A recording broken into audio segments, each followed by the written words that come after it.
We've got a trifecta here. Former senior economist at the Richmond Fed, Ward McCarthy. He's also chief financial economist at Jefferies. Keith McCullough, Hedgeye CEO, along with Frank Holmes, U.S. Global Investors CEO and CIO. Ward, to you first. I understand you just finished the finishing touches on your newsletter about this. What is your first line that's going out to your investors? Well, the Fed was more dovish than expected. They don't want to raise rates fast. They've also elevated the importance of overseas economic and financial conditions to a status that's pretty much on par with the dual mandate.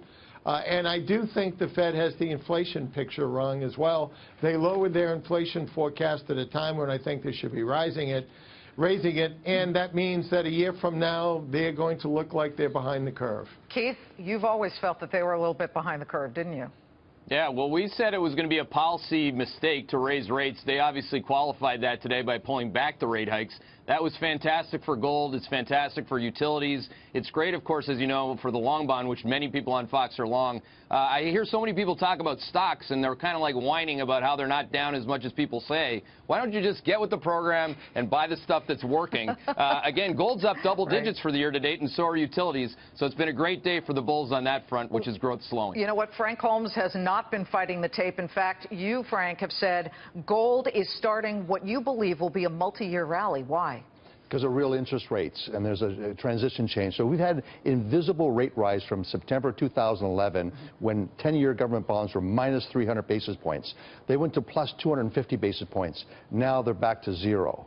So it's important to recognize is we get fooled by nominal interest rates. What Fed funds are up 25 basis points or down. It's the real interest rates which is now negative. Well, for the rest of the world. In fact, we could show what gold has done the last couple of times we saw real interest rates that were at those levels that caused gold to spike. 1980, but it really started in, what, 1978? Correct. And then 2000, what, 6, 7, 8, around then? Or 2003.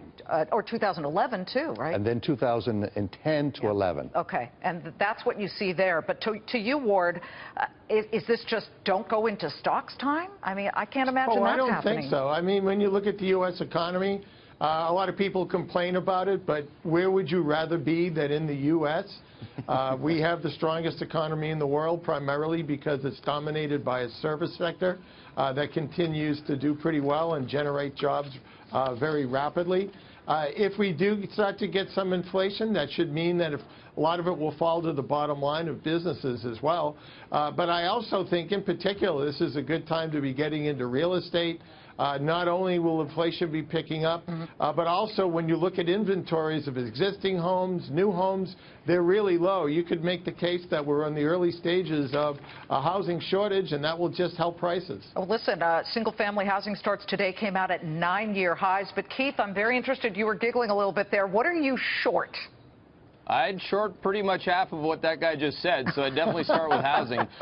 You know, look, pending home sales are at a 17-month low. Housing we were bullish on last year. We said sell it after being long it. I'd stay with what's working, which is not the U.S. economy. As a reminder, industrial production today was reported in a recession at negative 1% year over year if we want to talk about the real economy, which is, of course, in a recession on the manufacturing industrial front. Yeah, you're also saying short Valley and pharmaceuticals. Boy, that's gotten hammered down 51% week to date. I got to get to you, Frank, and you look at what's happening with the yellow metal. What about any of the other metals? Palladium, platinum? You like any of that? No, I think one of the safest things I've mentioned on your program before is Franco-Nevada. It's a royalty company which has done spectacular well. It's more than doubled since 2011.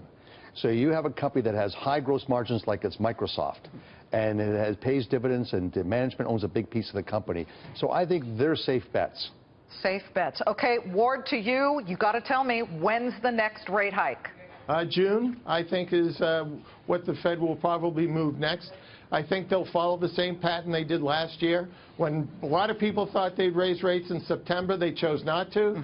They sent us a signal in October that December was very much on the table, and then they acted. I think the same thing happens this time. They won't raise rates in April, but they'll give us the conditions for raising them in June. They'll raise rates in June, and then they'll sit back and wait until after the election. And here we go with the closing bell. Our thanks to Ward, to Keith, and to Frank. Lovely to have all of you.